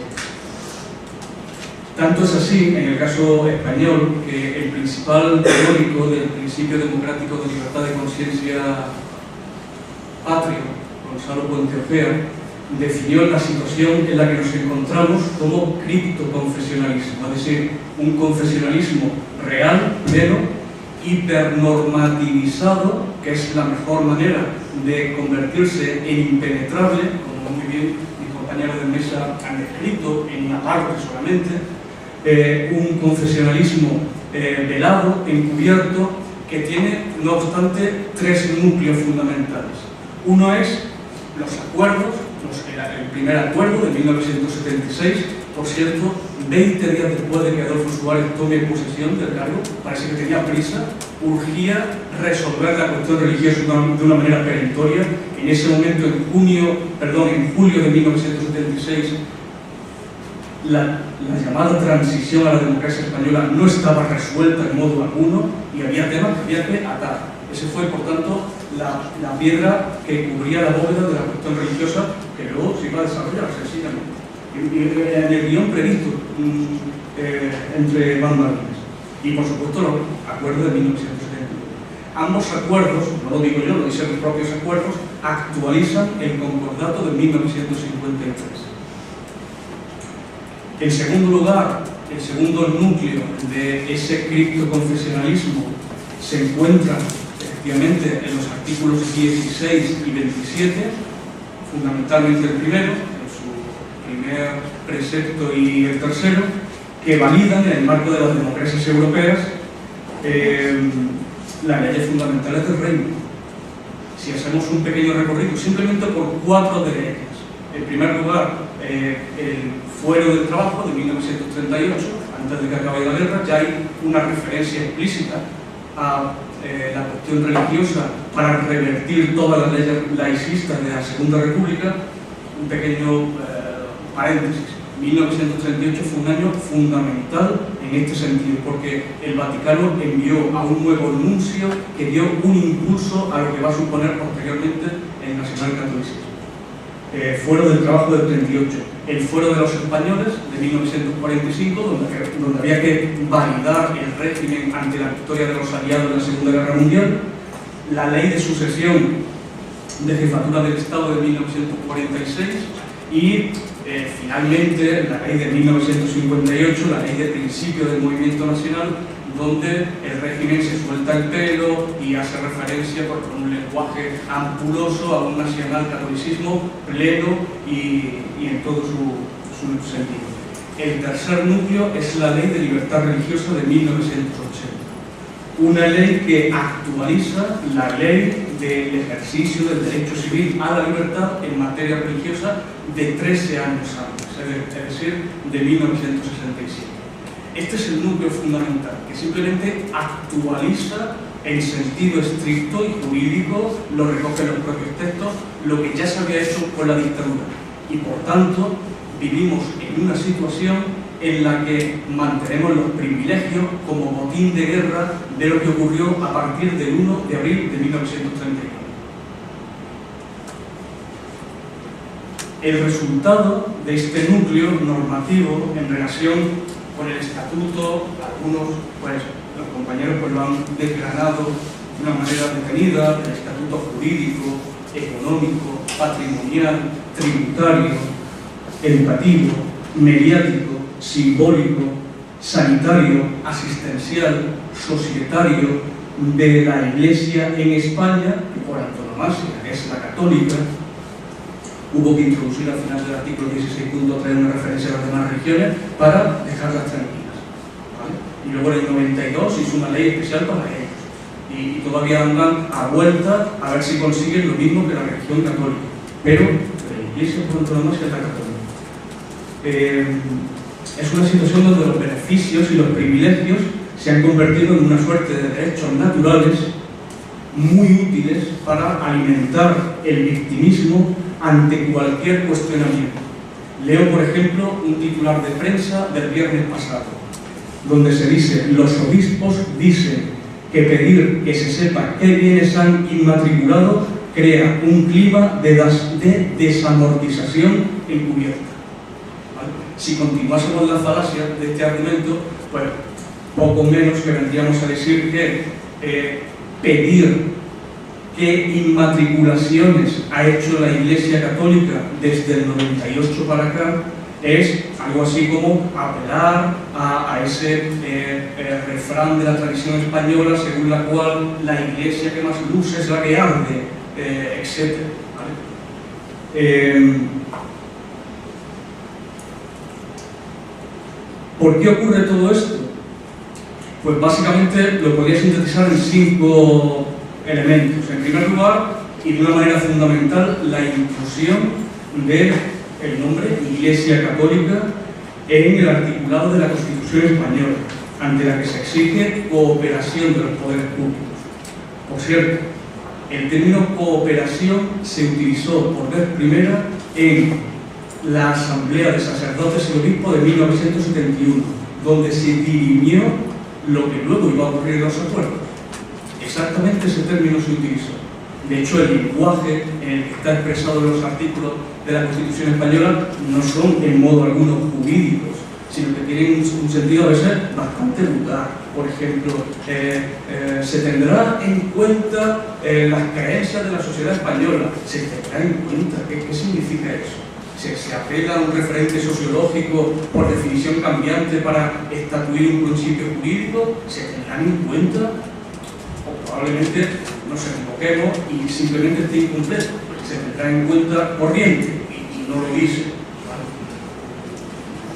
En segundo lugar, la acción del legislador, orientada permanentemente bajo una lógica estrictamente electoralista a salvaguardar los intereses de la sociedad, identificando que estos intereses de la sociedad coinciden con los de la Iglesia Católica, los de la Conferencia Episcopal Española, de forma particular. En tercer lugar, una jurisdicción nacional legitimadora de toda esta situación, tanto en el Tribunal Supremo como en el Tribunal Constitucional, que siguió apostando por la ambigüedad al hablar del término aconfesionalidad, que luego revisó posteriormente en una sentencia de 2001 como laicidad positiva, y que simplemente introduce esa ambigüedad.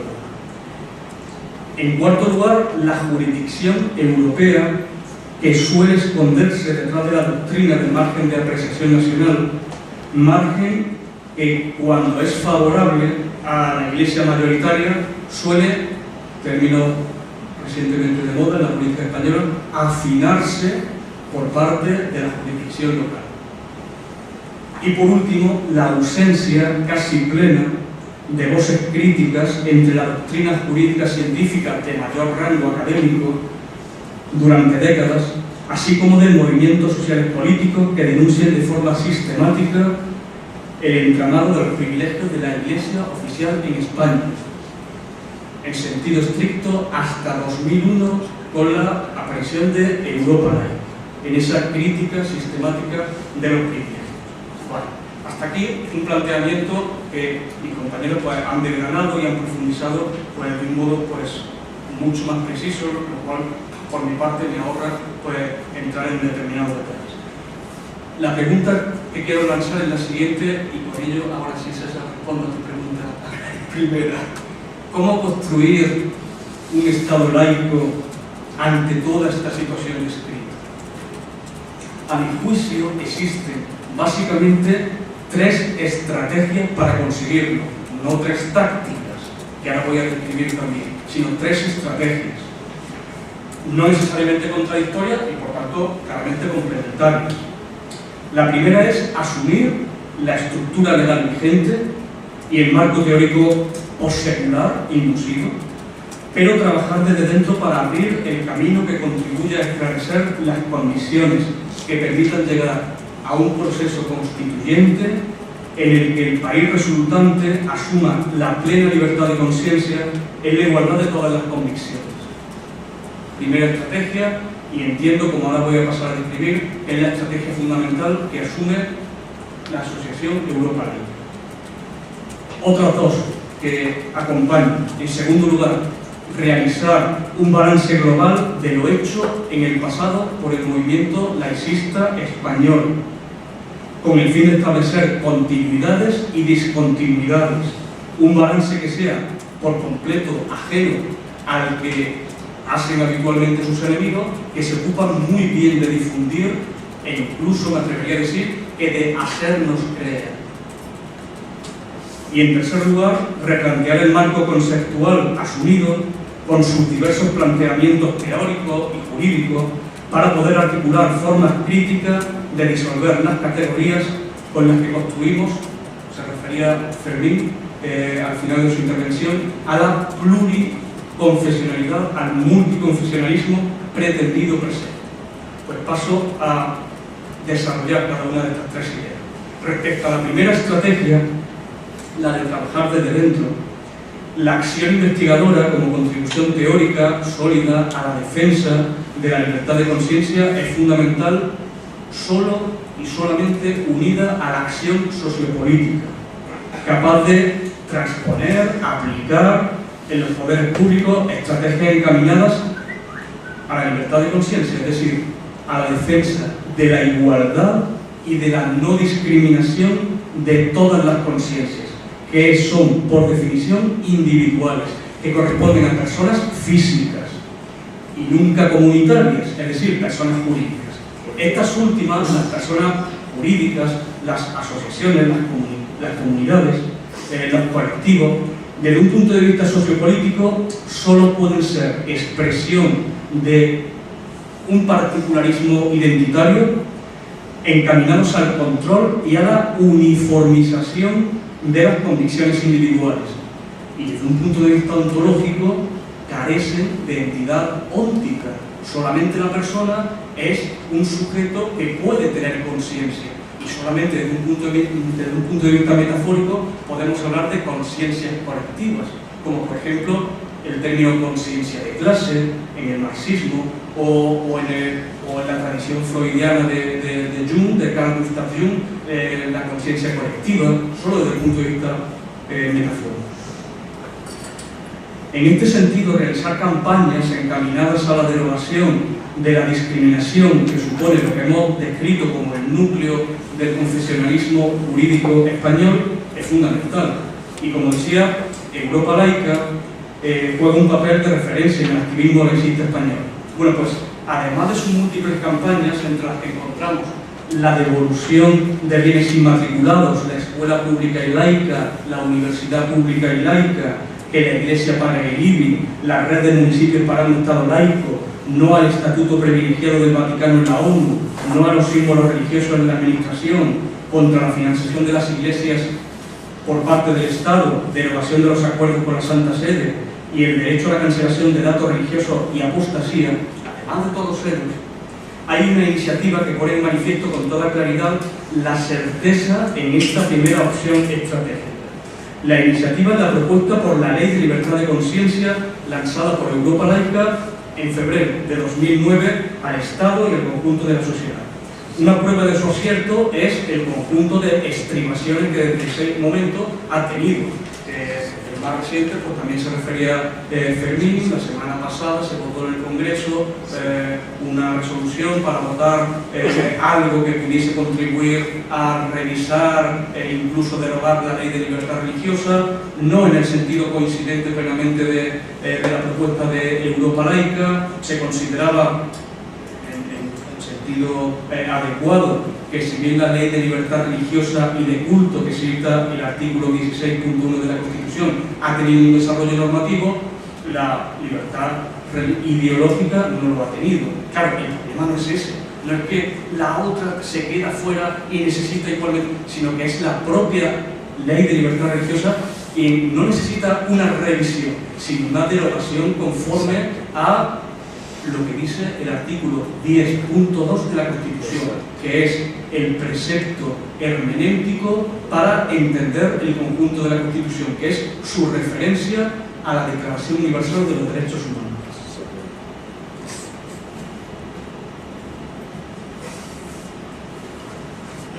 Esa ley de libertad de conciencia, la propuesta de Europa Laica, en 5 artículos, lo cual se agradece la simplicidad.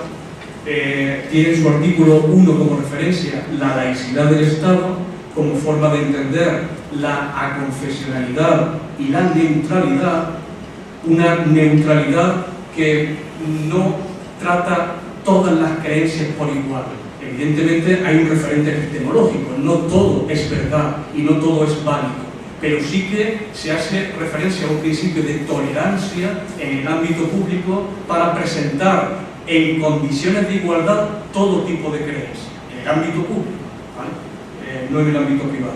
La libre elección de cualquiera convicciones, evidentemente religiosas, no religiosas, la nítida distinción entre derecho público y derecho privado, que es una clave fundamental, porque los privilegios consideran que todo lo privativo es público y lo público efectivamente termina convirtiéndose en privado y por tanto en fuente de un derecho público ilegítimo.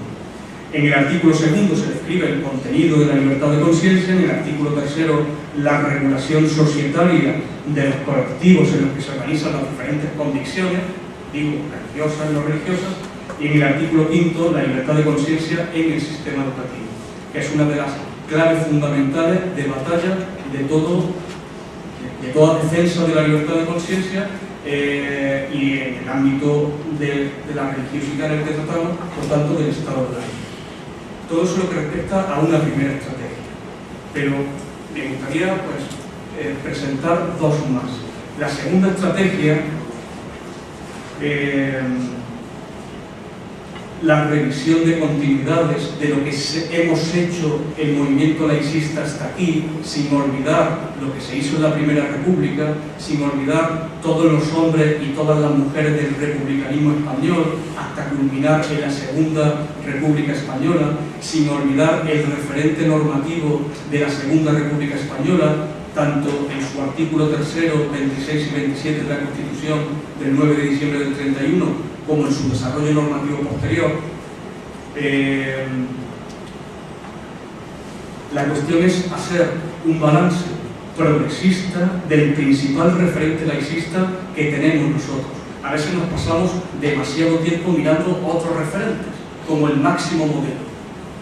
Sin duda alguna, tienen un atractivo particular, la ley de separación Iglesia-Estado de 1905 francesa, la legislación turca de 1923, la constitución uruguaya, mexicana, desde otra perspectiva Estados Unidos, Canadá, sin duda alguna lo tienen, pero a nuestra tradición el principal referente constitucional con pretensiones de no regresión y por tanto de solución definitiva de la cuestión religiosa en la Segunda República Española.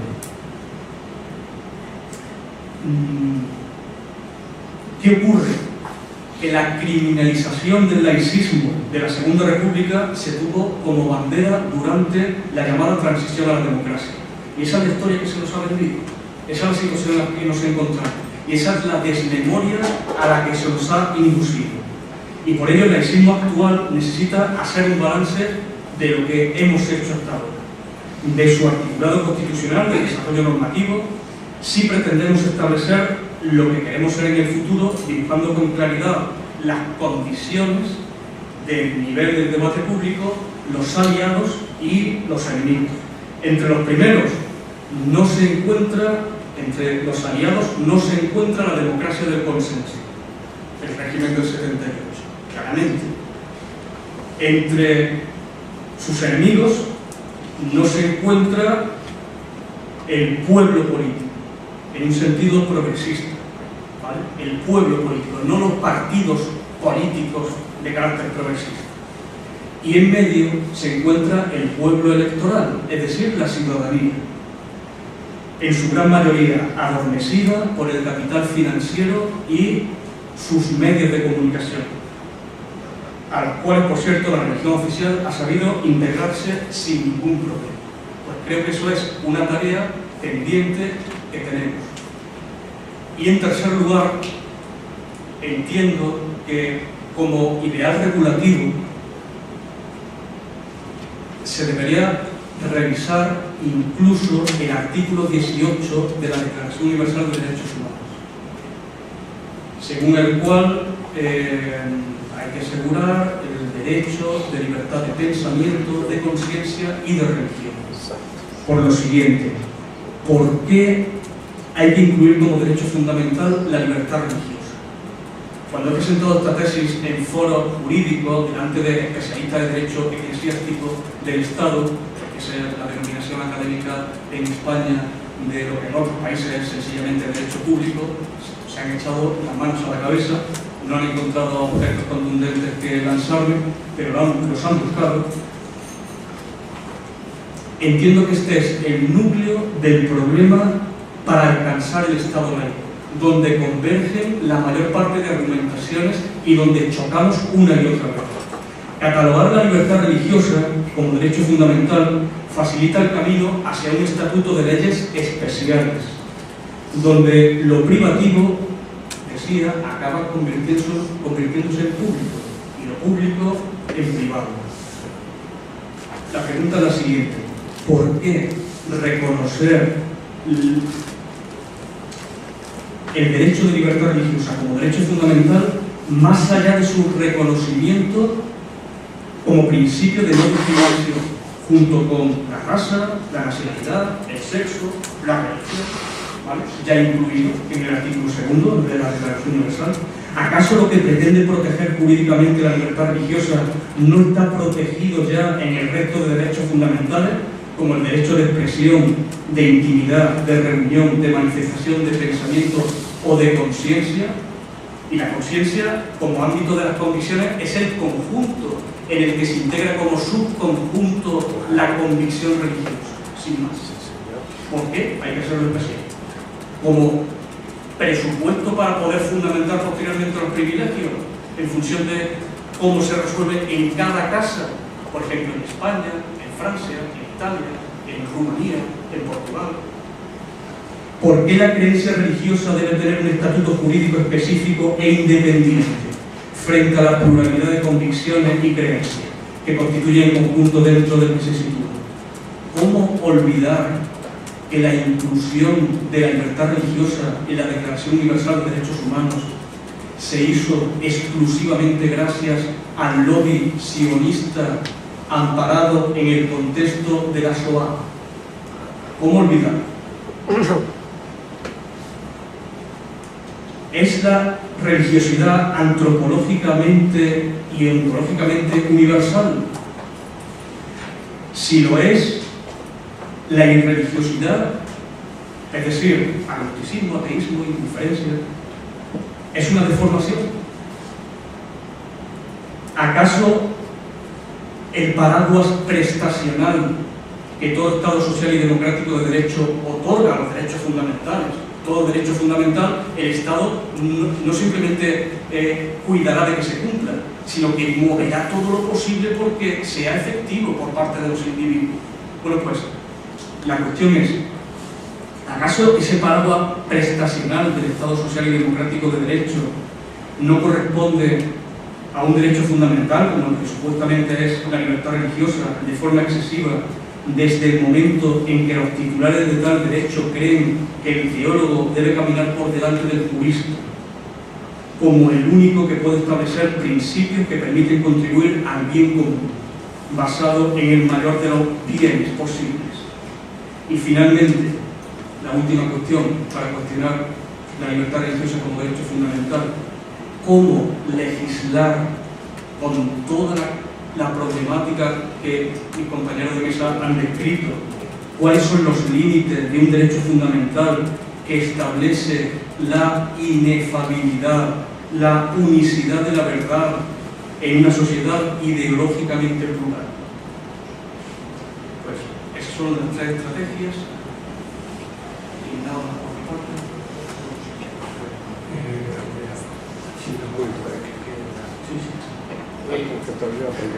Antes, por la cuestión de tiempo, no he desarrollado, porque queda en el debate, aprovechando el problema público, ¿no?, de la necesidad de un pacto educativo, nosotros hemos planteado justamente que previamente, sin esperar a ver si hay consenso, hay que quitar las hipotecas que impedirían que hubiera una ley educativa democrática y laica. Por tanto, la denuncia de los acuerdos con la Santa Sede, además de todas las demás implicaciones, la que concierne directamente a la educación, es necesario eliminar, y que eso ya debe ser resuelto incluso por la mayoría posible en el Parlamento. En ese sentido, estamos llevando una campaña de firmas.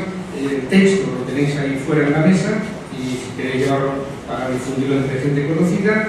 Ya hemos logrado firmas de unos 25 diputados. Queremos que también personalidades del mundo académico, periodístico, artístico, etcétera, para que haya una movilización social, porque si no, difícilmente se van a eliminar los obstáculos que hay pendientes. Entonces, digamos que esa es la respuesta que estamos haciendo, ¿no? Una campaña amplia para llevar luego esas firmas al Congreso de Diputados, planteando que en un pleno se debata y se decida la denuncia de educación.